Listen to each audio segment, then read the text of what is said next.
여보 당신 맞지? 저를 아십니까? 15년 전 사고로 죽은 줄로만 알았던 남편이 딸의 졸업식에 백만장자가 되어 나타났습니다. 선영은 숨조차 삼키지 못한 채 얼어붙었어요. 눈앞의 남자는 틀림없이 죽은 남편이었지만 그는 선영을 완전히 모르는 사람처럼 바라보고 있었죠. 그의 눈빛에는 아무런 기억도 감정도 남아있지 않았습니다. 왜 그녀를 기억하지 못하는 걸까요? 도대체 그의 지난 15년에는 어떤 비밀이 숨어 있는 걸까요? 오늘의 기막힌 사연 바로 시작합니다. 여보, 보고 있어? 우리 딸 드디어 졸업식이야. 오늘은 지은이의 대학교 졸업식이었습니다. 김선영은 새벽부터 잠을 설쳤죠. 24살이 된 딸의 마지막 학사 행사, 남편 없이 맞는 졸업식이라는 게 가슴 한편을 무겁게 짓눌렀습니다. 선영은 거울 앞에 서서 한참을 자신을 바라봤어요. 61살의 얼굴에는 세월의 흔적이 고스란히 새겨져 있었습니다. 급식 조리원으로 반찬 가게 주방 보조로 전전하며 살아온 15년이 주름살 하나하나에 담겨 있었죠. 여보, 오늘 지은이 졸업식이에요. 선영은 작은 소리로 혼잣말을 했습니다. 벽에 걸린 남편 박정호의 영정 사진을 향해서였죠. 15년 전 해외 식품 원료 공장 사고로 남편은 세상을 떠났습니다. 정확히는 사망 처리가 됐어요. 시신도 제대로 찾지 못한 채 그저 서류상으로만 고인이 된 남편. 그때 지은이는 겨우 9살이었습니다. 아빠를 기다리며 매일 현관문을 바라보던 딸의 눈빛을 선영은 지금도 잊을 수가 없었어요. 졸업식장에 도착했을 때 캠퍼스는 이미 축제 분위기였습니다. 학사모를 쓴 학생들이 여기저기서 사진을 찍고 있었죠. 가족들과 함께 웃는 모습들이 눈에 들어올 때마다 선영의 가슴은 저릿했어요. 아빠와 엄마 두 부모가 다 함께 온 가족들 사이에서 선영은 괜히 작아지는 기분이었습니다. 엄마, 멀리서 지은이가 손을 흔들었어요. 학사모가 어울리는 딸의 모습에 선영의 눈시울이 뜨거워졌습니다. 지은이는 아버지를 닮아 키가 크고 눈매가 시원했죠. 달려와서 선영을 꼭 안은 지은이의 품에서 선영은 한참을 울었습니다. 엄마, 울지 마. 오늘은 좋은 날이잖아. 지은이가 등을 토닥였어요. 그 손길이 어쩌면 그렇게 정우를 닮았는지 선영은 눈물을 닦으며 억지로 웃었습니다. 그래, 미안해. 엄마가 너무 감격해서. 강당 안으로 들어가 자리에 앉았을 때 선영은 단상을 바라봤습니다. 총장을 비롯한 학교 관계자들이 자리에 앉아 있었고 한쪽에는 VIP석이라고 쓰인 구역이 따로 마련돼 있었어요. 식이 시작되고 사회자의 멘트가 흘러나왔습니다. 본교를 10년째 후원해 주신 한도식품 회장, 이도현 회장님을 소개합니다. 박수 소리가 터져 나왔고 한 남자가 단상으로 걸어 나왔습니다. 선영은 무심코 그 남자를 바라봤다가 숨이 멎는 듯한 충격을 받았어요. 심장이 터질 것처럼 뛰기 시작했습니다. 왼쪽 광대뼈 아래 선명한 흉터 하나. 그 위치가, 그 모양이 너무나 익숙했죠. 그때 기억을 많이 잃으셨대요. 사고 이전의 일들을 거의 기억하지 못하신다고 들었어요. 병원에서 깨어났을 때 자기가 누군지도 몰랐다고 하더라고요. 기억상실. 선영은 그 말에 모든 퍼즐이 맞춰지는 느낌을 받았습니다. 그래서 자신을 찾지 않았던 거예요. 자신을 기억하지 못했던 거죠. 딸도 아내도 함께 살았던 삶도 모두 잊어버린 채 살아온 거였어요. 그런데 더 안타까운 건 회장님이 그때부터 콩 알레르기가 생겼다는 거예요. 사고 전에도 있으셨는지는 모르겠지만 병원에서 회복하실 때 단백질 섭취가 중요했는데 콩을 전혀 드실 수 없어서 많이 고생하셨대요. 직원은 안타까운 표정을 지었습니다. 선영은 정우가 원래부터 콩 알레르기가 있었다는 걸 알고 있었지만 입을 다물었어요. 그래서 회장님이 콩을 대체할 수 있는 식품 개발에 매달리셨대요. 콩처럼 단백질이 풍부하지만 알레르기 반응을 일으키지 않는 식물성 원료를 찾는 게 한도식품의 시작이었다고 해요. 지금은 그 기술로 큰 회사가 됐지만 처음엔 정말 작은 연구소에서 시작하셨대요. 선영은 가슴이 먹먹해졌습니다. 정우는 자신의 약점을, 고통을 사업의 원동력으로 삼았던 거예요. 자신처럼 콩을 먹지 못하는 사람들을 위해 대안을 만들었던 겁니다. 그게 한도식품이 된 거죠. 회장님이 항상 하시는 말씀이 있어요. 못 먹는 사람이 있어도 세상은 그 사람을 버리면 안 됩니다. 그 신념으로 회사를 키우셨대요. 정말 존경스러운 분이죠. 직원의 목소리에는 진심 어린 존경심이 담겨 있었습니다.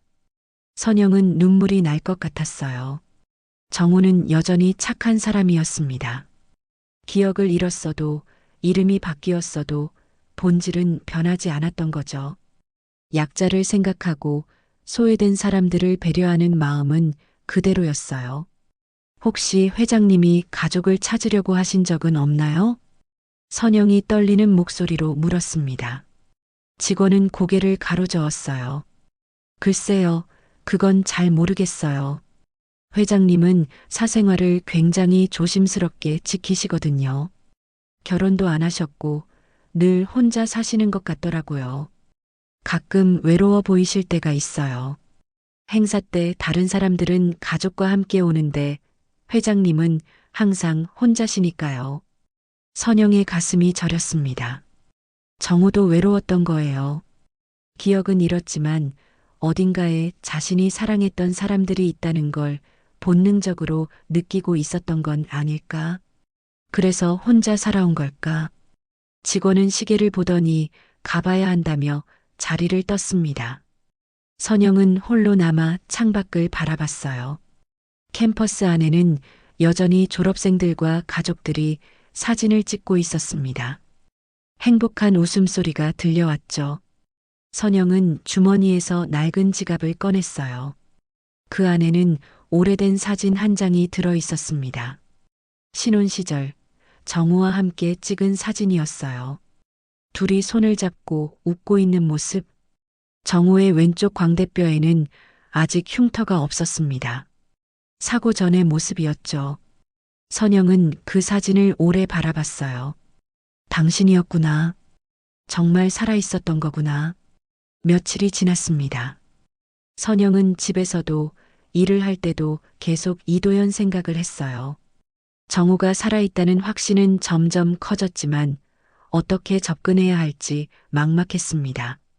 무작정 찾아가서 당신은 제 남편입니다라고 말할 수도 없는 노릇이었죠. 기억을 잃은 사람에게 과거를 들이미는 게 옳은 일일까? 선영은 고민에 빠졌어요.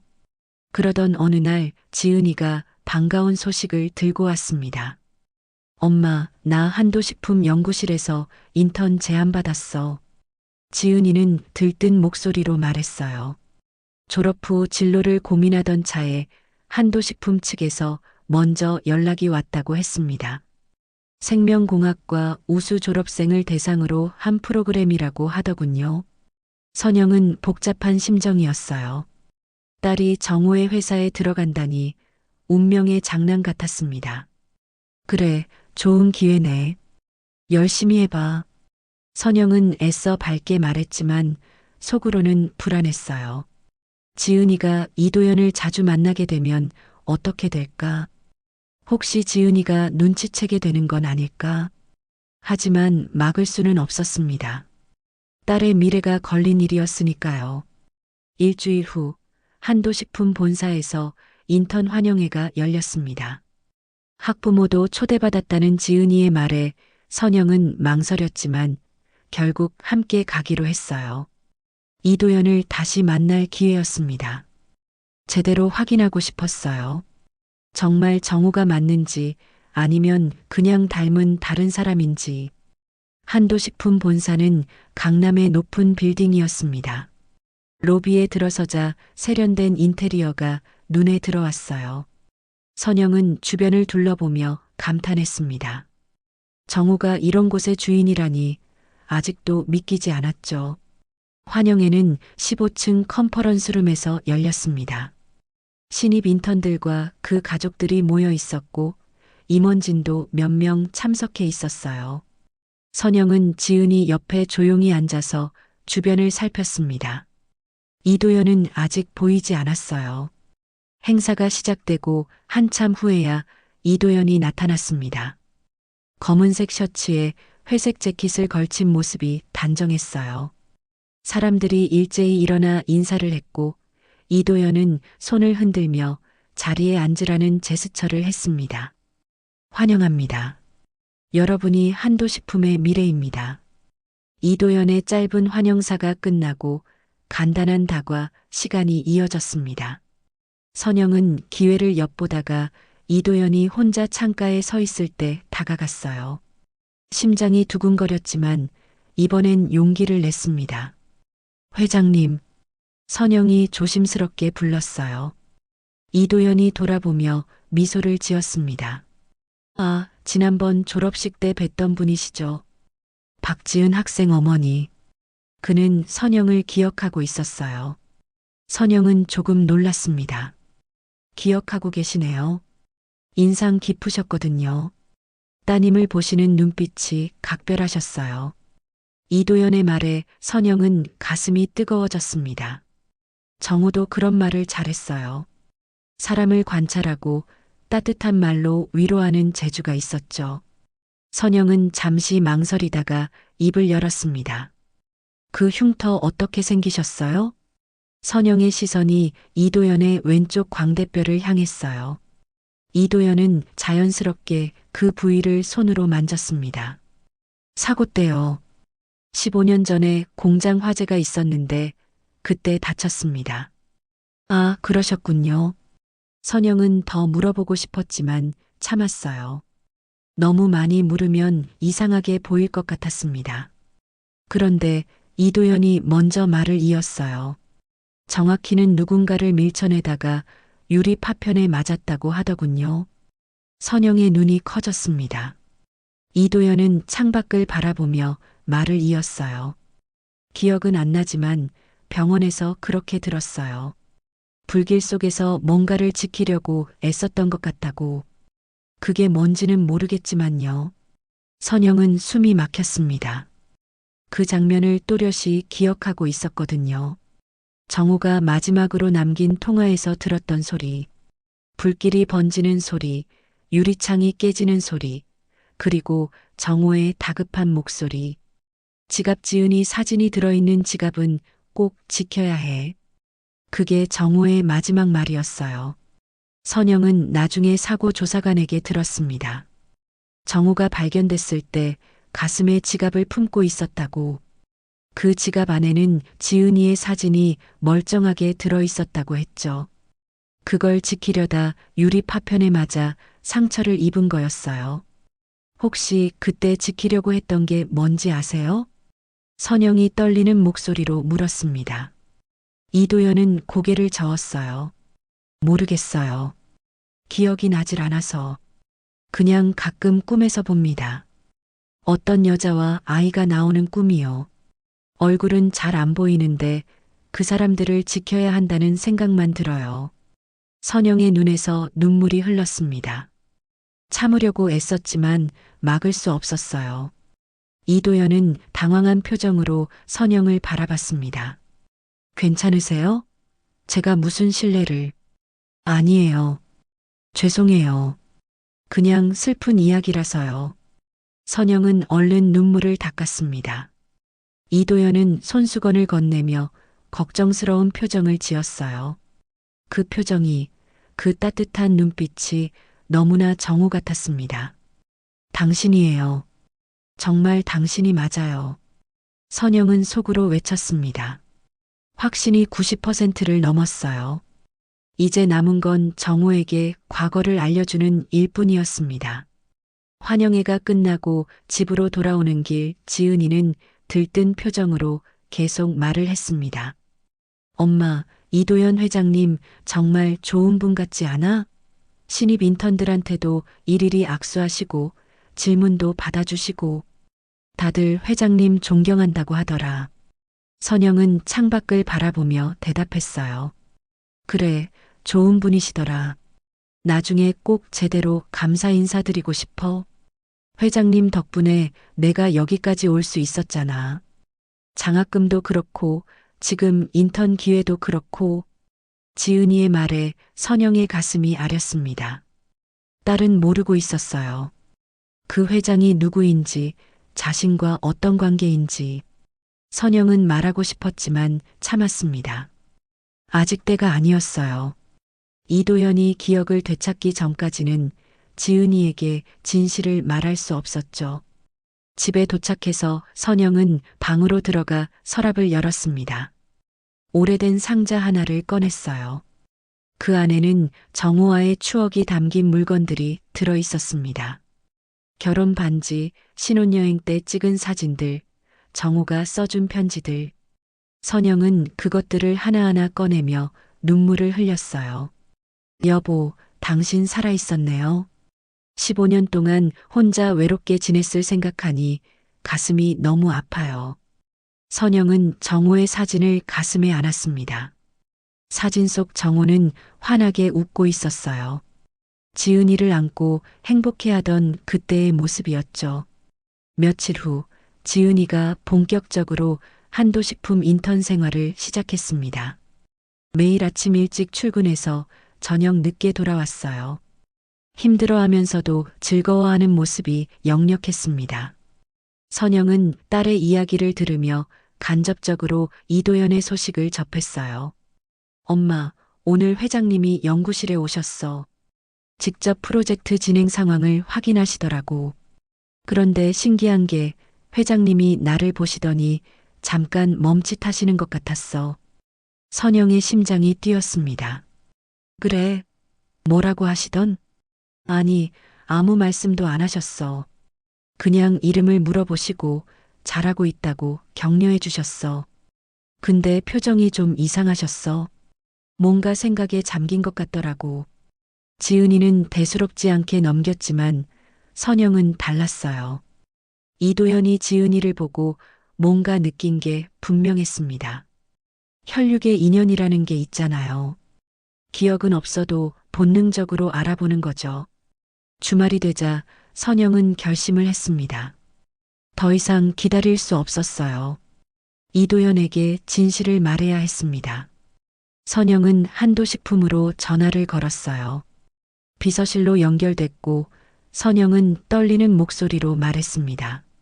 이도현 회장님과 개인적으로 면담을 하고 싶은데요.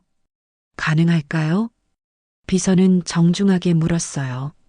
어떤 용건이신지 여쭤봐도 될까요? 개인적인 매우 중요한 이야기입니다. 회장님께만 말씀드릴 수 있는 내용이에요. 잠시 침묵이 흘렀습니다. 비서가 뭔가를 확인하는 것 같았어요. 성함과 연락처 남겨주시면 확인 후 연락드리겠습니다. 선영은 자신의 정보를 남겼습니다. 그리고 기다렸죠. 하루가 지나고 이틀이 지났어요. 연락이 오지 않았습니다. 선영은 초조해졌어요. 혹시 거절당한 건 아닐까? 의심스러운 사람으로 찍힌 건 아닐까? 사흘째 되는 날 저녁 전화벨이 울렸습니다. 모르는 번호였어요. 선영은 긴장하며 전화를 받았습니다. 여보세요? 김선영 씨 맞으십니까? 한도식품 비서실입니다. 선영의 손이 떨렸어요. 네, 맞습니다. 회장님께서 내일 오후 3시에 시간을 내셨습니다. 본사 20층 회장실로 오시면 됩니다. 선영은 감사하다는 말을 하고 전화를 끊었습니다. 가슴이 터질 것 같았어요. 드디어 제대로 된 대화를 나눌 수 있게 된 겁니다. 선영은 상자에서 신혼 시절 사진을 꺼냈어요. 가장 선명하게 나온 사진이었습니다. 이 사진을 보여주면 이도현이 뭔가 기억해낼 수 있지 않을까? 그날 밤 선영은 잠을 이루지 못했습니다. 내일 무슨 말을 해야 할지, 어떻게 시작해야 할지 계속 생각했어요. 지은이에게는 친구 만나러 간다고 둘러댔습니다. 아직 딸에게 말할 순 없었죠. 다음 날 오후 선영은 한도식품 빌딩 앞에 섰습니다. 높이 솟은 건물을 올려다보며 심호흡을 했어요. 손에는 사진을 넣은 봉투를 꼭 쥐고 있었습니다. 로비로 들어가 안내 데스크에 방문 목적을 말하자 직원이 방문증을 내어줬어요. 엘리베이터를 타고 20층으로 올라갔습니다. 문이 열리자 고급스러운 복도가 나타났어요. 비서 한 명이 선영을 맞이했습니다. 김선영 씨시죠? 이쪽으로 오세요. 비서를 따라 복도를 걸어갔습니다. 끝에 큰 문이 하나 있었어요. 비서가 노크를 하고 문을 열었습니다. 회장님, 손님 오셨습니다. 들어오세요. 익숙한 목소리가 들렸습니다. 선영은 천천히 안으로 들어갔어요. 넓은 회장실이 눈에 들어왔습니다. 창가에 큰 책상이 있었고 그 앞에 이도연이 서 있었어요. 그는 선영을 보며 미소를 지었습니다. 앉으시죠. 무슨 이야기를 하고 싶으신지 궁금하군요. 선영은 의자에 앉으며 봉투를 꺼냈습니다. 손이 떨렸어요. 이제 모든 걸 말할 시간이었습니다. 선영은 책상 앞에 앉아 이도연을 마주 봤습니다. 그의 얼굴을 이렇게 가까이서 보는 건 환영의 이후 처음이었어요. 왼쪽 광대뼈의 흉터가 더욱 선명하게 보였습니다. 선영의 가슴이 뛰었어요. 시간 내주셔서 감사합니다. 선영이 조심스럽게 말했습니다. 이도연은 고개를 끄덕이며 앉았어요. 개인적으로 중요한 이야기라고 하셨죠. 어떤 내용인지 들어보겠습니다. 선영은 손에 쥔 봉투를 내려다봤습니다. 심호흡을 한 번 하고 천천히 봉투를 열었어요. 안에서 오래된 사진 한 장을 꺼냈죠. 신혼 시절 정우와 함께 찍은 사진이었습니다. 두 사람이 손을 잡고 환하게 웃고 있는 모습이었어요. 이 사진을 좀 봐주시겠어요? 선영이 떨리는 손으로 사진을 건넸습니다. 이도연은 의아한 표정으로 사진을 받아들었어요. 그리고 그 순간 그의 표정이 굳어졌습니다. 사진 속 남자의 얼굴을 오래 바라보는 이도연의 눈빛이 흔들렸어요. 이 사람은 이도연의 목소리가 떨렸습니다. 사진을 쥔 손이 미세하게 떨리기 시작했어요. 선영은 그 모습을 지켜보며 눈물을 참았습니다. 회장님과 닮았죠? 선영의 말에 이도연은 고개를 들어 선영을 바라봤습니다. 그의 눈에는 혼란스러운 빛이 가득했어요. 이게 대체... 그 사람은 박정호입니다. 제 남편이었어요. 15년 전 해외 식품 공장 화재 사고로 사망 처리된 사람이죠. 선영의 말에 이도연의 얼굴이 창백해졌습니다. 사진을 다시 내려다보더니 숨을 크게 들이마셨어요. 아니, 이건 말도 안 됩니다. 저도 처음엔 믿을 수 없었어요. 딸 졸업식 날 회장님을 봤을 때요. 그 흉터를 보는 순간 심장이 멎는 줄 알았습니다. 선영은 떨리는 목소리로 말을 이었어요. 콩 알레르기까지 똑같더군요. 남편도 결혼 전부터 콩 알레르기가 있었어요. 생명에 위험할 정도로 심한 알레르기였죠. 이도연은 의자에 깊숙이 몸을 기댔습니다. 한 손으로 이마를 짚고 있었어요. 혼란스러워하는 게 눈에 보였습니다. 저는 15년 전 사고 이전의 기억이 없습니다. 병원에서 깨어났을 때 제가 누군지도 몰랐어요. 이도연이라는 이름도 나중에 만든 이름입니다. 알아요. 들었어요. 선영이 고개를 끄덕였습니다. 하지만 회장님은 박정호예요. 제 남편이고 우리 딸 박지은의 아버지예요. 이도연의 눈이 커졌습니다. 박지은이 제 딸이라는 겁니까? 네. 사고 당시 지은이는 9살이었어요. 아빠를 기다리며 매일 울었죠. 지금은 24이 됐지만 아직도 아버지 이야기만 나오면 눈시울이 붉어져요. 이도연은 사진을 다시 봤습니다. 이번엔 더 오래, 더 자세히 들여다봤어요. 사진 속 여자를 보다가 천천히 선영을 바라봤습니다. 이 여자가 당신입니까? 네. 30년 전 모습이에요. 이도연의 숨소리가 거칠어졌습니다. 가슴을 짚으며 힘겹게 숨을 쉬는 모습이었어요. 선영은 놀라 일어섰습니다. 괜찮으세요? 모르겠습니다. 머리가 너무 아파요. 이도연이 고통스러운 표정으로 말했습니다.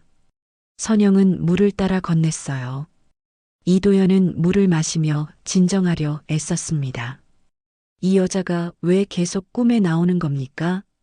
이도연이 떨리는 목소리로 물었습니다. 꿈에 나왔어요? 네. 자주요. 얼굴은 잘 안 보이는데 누군가 절 부르는 목소리가 들려요. 여보, 여보 하고요. 그리고 작은 아이도 나와요. 아빠, 아빠 하고 부르는. 이도연의 목소리가 잠겼습니다. 눈가가 붉어졌어요. 선영은 더 이상 참을 수 없었습니다. 눈물이 주르르 흘러내렸죠. 그게 저예요. 그리고 우리 딸이고요. 당신은 매일 밤 우릴 기억하고 있었던 거예요. 머리는 잊어도 마음은 기억하고 있었던 거죠. 이도연은 사진을 꽉 쥐었습니다. 손이 떨렸어요. 눈에서 눈물이 흘러내렸습니다. 나는 누구입니까? 정말 이 사람이 맞습니까? 맞아요. 당신은 박정호예요. 제 남편이고 지은이 아빠고 우리 가족이에요. 선영의 말에 이도연은 고개를 떨구었습니다. 어깨가 떨리는 게 보였어요. 한참 동안 아무 말도 하지 않았습니다. 선영도 조용히 기다렸죠. 시간이 얼마나 흘렀을까요?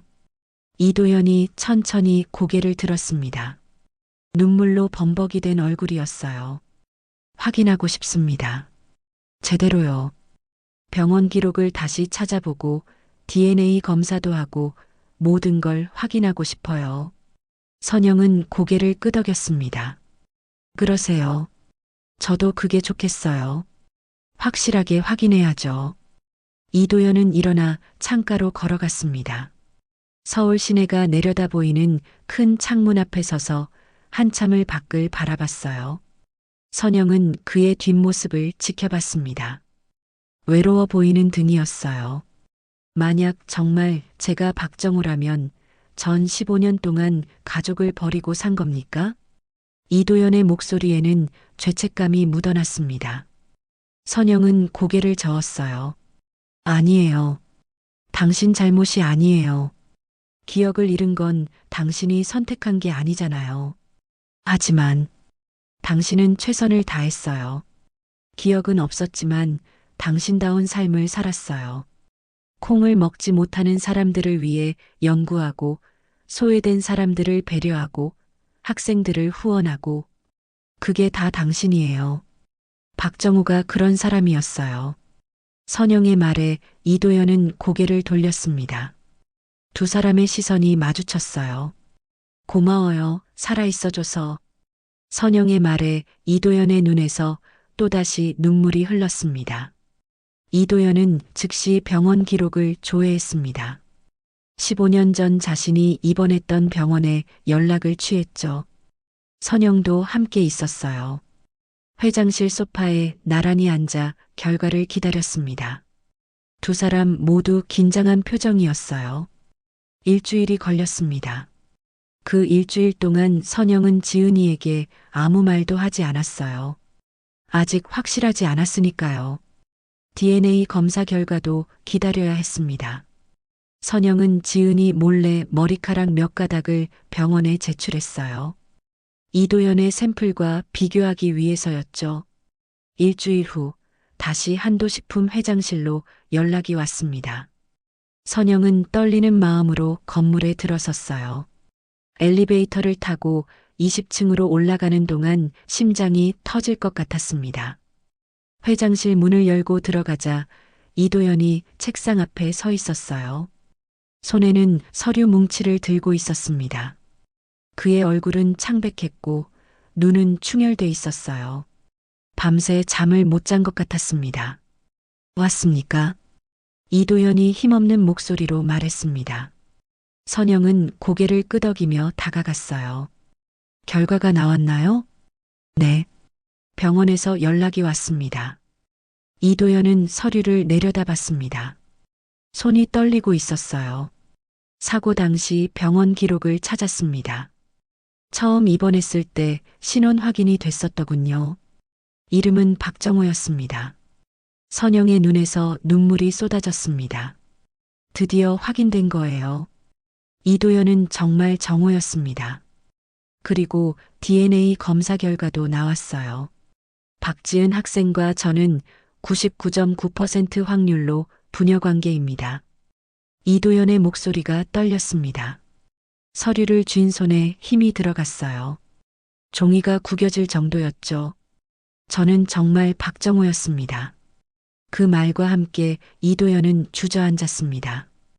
바닥에 무릎을 꿇고 얼굴을 감싸 쥐었어요. 거친 숨소리가 들렸습니다. 선영은 그의 옆에 앉아 등을 쓰다듬었어요. 괜찮아요. 이제 괜찮아요. 괜찮을 리가 없습니다. 15년이에요. 15년 동안 전 가족을 모른 채 살았어요. 당신도 딸도 기억하지 못했어요. 이도연의 목소리에는 절망이 묻어났습니다. 선영은 그의 손을 잡았어요. 당신 잘못이 아니에요. 기억을 잃은 건 당신이 선택한 게 아니잖아요. 하지만 딸은 지은이는 아버지 없이 자랐어요.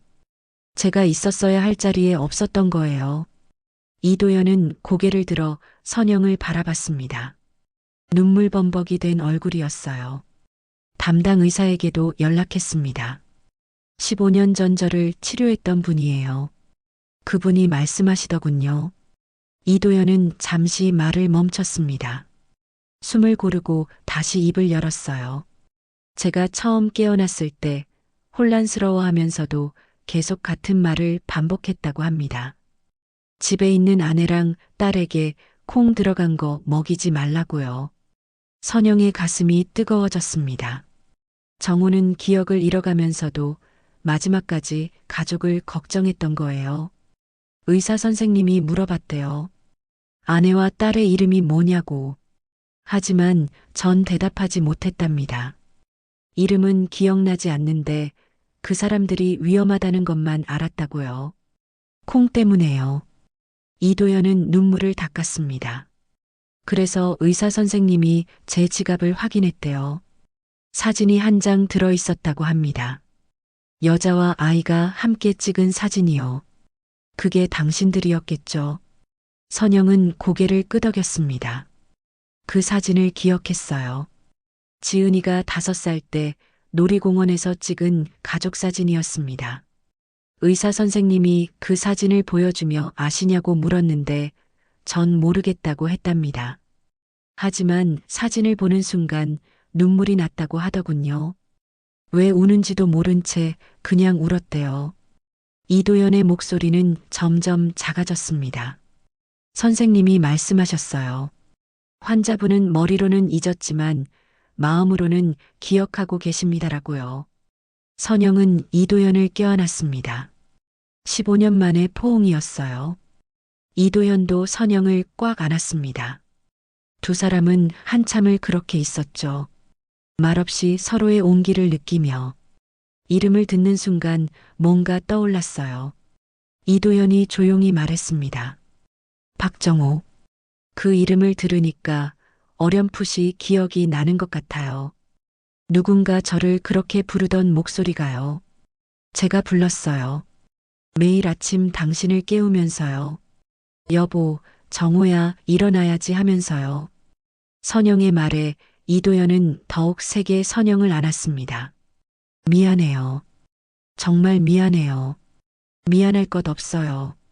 살아 돌아와줘서 고마워요. 두 사람은 오랫동안 그렇게 있었습니다. 15년의 세월이 천천히 녹아내리는 시간이었어요. 창밖으로는 석양이 지고 있었습니다. 붉은 햇살이 회장실을 물들였죠. 지은이에게 말해야 합니다. 이도연이 먼저 입을 열었습니다. 네. 이제 말할 때가 됐어요. 선영이 고개를 끄덕였습니다. 두 사람은 서로를 바라봤어요. 이도연의 눈에는 두려움과 기대가 동시에 담겨 있었습니다. 어떻게 말하죠? 뭐라고 해야 할까요? 진실을 말하면 돼요. 있는 그대로요. 선영이 이도연의 손을 잡았습니다. 지은이는 이해할 거예요. 우리 딸은 착해요. 당신을 닮아서요. 이도연은 작게 웃었습니다. 15년 만에 짓는 아버지의 미소였어요. 그날 저녁 선영은 지은이에게 전화를 했습니다. 지은아, 오늘 저녁에 시간 있니? 응, 엄마. 무슨 일이야? 중요한 이야기가 있어서. 회사 근처 카페로 올 수 있을까? 지은이는 조금 의아해하는 것 같았지만 알겠다고 했어요. 선영은 이도현과 함께 회사 근처 조용한 카페로 향했습니다. 개인 룸이 있는 곳이었죠. 두 사람은 말없이 그곳에 앉아 지은이를 기다렸어요. 30분쯤 지나서 지은이가 도착했습니다. 카페 문을 열고 들어온 지은이는 어머니와 이도연이 함께 있는 모습을 보고 놀란 표정을 지었어요. 엄마, 그리고 회장님도. 지은이는 당황한 듯 두 사람을 번갈아 봤습니다. 선영은 일어나 딸의 손을 잡았어요. 앉아. 이야기할 게 있어. 지은이는 천천히 의자에 앉았습니다. 긴장한 표정이었어요. 선영은 이도연을 바라봤습니다. 이도연도 선영을 바라봤죠. 두 사람의 눈빛이 마주쳤고 선영은 고개를 끄덕였어요. 이제 말할 때였습니다. 지은아. 선영이 떨리는 목소리로 시작했습니다. 엄마가 너한테 숨긴 게 하나 있어. 뭔데? 지은이가 불안한 표정으로 물었습니다. 선영은 깊게 숨을 들이마셨어요. 10년 전 아빠가 돌아가셨다고 했잖아. 사고로요. 응. 지은이의 눈빛이 흔들렸습니다. 아버지 이야기만 나오면 항상 그랬어요. 근데 아빠는 돌아가신 게 아니었어. 살아계셨어. 지은이의 얼굴이 창백해졌습니다. 무슨 소리야, 엄마? 사고 때 중상을 입고 기억을 잃으셨어. 그래서 우리를 찾지 못하셨던 거야. 10년 동안 다른 이름으로 살아오신 거지. 선영은 천천히 이도연을 가리켰습니다. 지은이는 이도연을 바라봤어요. 눈이 점점 커졌습니다. 설마. 그래. 이도연 회장님이 내 아버지야. 박정호. 내 진짜 아빠시지. 순간 카페 안이 고요해졌습니다. 지은이는 입을 벌린 채 이도연을 멍하니 바라봤어요. 이도연도 떨리는 눈으로 지은이를 바라봤습니다. 처음으로 딸을 제대로 마주하는 순간이었죠. 아니야. 말도 안 돼. 지은이가 고개를 저었습니다. 그럴 리 없어. 아빠는 죽었어. 엄마가 그렇게 말했잖아. 미안해. 엄마도 몰랐어. 최근에야 알게 됐어. 회장님을 보고 처음엔 믿을 수가 없었어. 하지만 확인했어. 병원 기록도 DNA 검사도 다 했어. 회장님은 내 아버지가 맞아. 선영의 말에 지은이는 눈물을 글썽였습니다. 고개를 저으며 일어서려는 지은이를 선영이 붙잡았어요. 지은아, 앉아. 제대로 이야기 좀 들어봐. 싫어. 이상해. 이게 무슨 드라마야. 지은이의 목소리가 떨렸습니다. 하지만 자리에서 일어나지는 못했어요. 선영이 손을 꽉 잡고 있었거든요. 이도연이 조심스럽게 입을 열었습니다. 지은 씨. 아니, 지은아. 그 말에 지은이는 이도연을 똑바로 쳐다봤습니다. 눈에서 눈물이 주르륵 흘러내렸어요. 나도 처음엔 믿을 수 없었어. 10년 동안 다른 사람으로 살았는데 갑자기 가족이 있다니. 아내와 딸이 있다니. 머리로는 이해가 안 됐어. 이도연의 목소리도 떨렸습니다. 하지만 마음은 알고 있었나 봐. 너를 처음 봤을 때 연구실에서 이상하게 가슴이 뛰더라. 왜 이 학생만 보면 마음이 아픈지 몰랐어. 그게 혈육의 정이었던 거지. 지은이는 입술을 깨물었습니다. 눈물을 참으려는 듯 했지만 이미 얼굴은 눈물로 범벅이 됐어요. 나는 아빠가 없는 줄 알았어요. 친구들은 다 아빠랑 놀러 다니는데 나만 엄마랑 둘이었어요. 아빠 직업을 물어보면 뭐라고 말해야 할지 몰랐어요. 지은이의 목소리가 점점 커졌습니다. 아빠 얼굴도 기억 안 나요. 9살 때 본 게 마지막이었으니까요. 사진으로만 봤어요. 그 사진 속 아빠가 진짜 우리 아빠인지도 확신이 안 섰어요. 지은이는 울먹이며 말을 이었습니다. 그런데 지금 와서 살아계셨다고요? 10년 동안 어디 있었냐고요? 지은이가 소리쳤습니다. 이도연은 고개를 숙였어요. 아무 말도 할 수 없었습니다. 선영이 딸을 안았습니다. 지은아, 아빠 잘못이 아니야. 기억을 잃으신 거야. 일부러 우리를 버린 게 아니라고. 그래도 너무해요. 지은이는 어머니 품에서 엉엉 울었습니다. 선영도 함께 울었어요.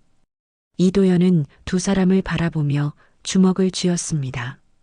손톱이 손바닥에 박힐 정도로 세게요. 한참을 울던 지은이가 고개를 들었습니다. 눈이 퉁퉁 부은 얼굴로 이도연을 바라봤어요. 정말 우리 아빠 맞아요? 그래. DNA 검사 결과가 나왔어. 99.9%야. 확실해. 선영이 대신 대답했습니다. 지은이는 천천히 이도연에게 다가갔어요. 가까이에서 그의 얼굴을 들여다봤습니다. 왼쪽 광대뼈의 흉터를 손으로 만졌어요. 이 흉터 어떻게 생긴 거예요? 사고 때 유리 파편에 맞았어. 뭔가를 지키려고 했던 것 같은데. 지갑이요. 지은이가 말했습니다. 엄마한테 들었어요. 아빠가 마지막까지 제 사진이 든 지갑을 지키셨다고요. 그거 지키려다가 다치신 거예요. 이도연의 눈에서 눈물이 흘렀습니다. 그랬구나. 그래서 이 흉터가 있구나. 지은이는 더 이상 참지 못하고 이도연을 껴안았습니다. 처음으로 아버지를 안는 순간이었어요. 아빠. 그 한마디에 이도연은 무너졌습니다. 딸을 꽉 안고 목 놓아 울었어요. 10년 동안 참았던 눈물이 한꺼번에 쏟아졌습니다. 미안해. 정말 미안해, 지은아. 아니에요. 괜찮아요. 살아계셔서 감사해요. 지은이도 아버지를 아는 채 울었습니다. 선영은 그 모습을 지켜보며 눈물을 닦았어요. 10년 만에 다시 만난 가족이었습니다. 나 지은이 졸업식은 지켰다. 이도연이 울먹이며 말했습니다. 늦었지만 졸업식은 함께했어. 그것만으로도 다행이야. 선영이 두 사람에게 다가가 함께 안았습니다. 세 사람은 오랫동안 그렇게 서 있었어요. 밖으로는 밤이 깊어가고 있었지만 카페 안은 따뜻했습니다. 긴 이별이 끝났습니다. 10년이라는 시간을 건너 가족은 다시 하나가 됐어요. 기억은 사라졌지만 사랑은 남아 있었습니다. 이름은 바뀌었지만 본질은 변하지 않았죠. 박정호는 이도연이 되어서도 여전히 가족을 사랑하는 남편이자 아버지였습니다. 그리고 이제 새로운 시작이 기다리고 있었습니다.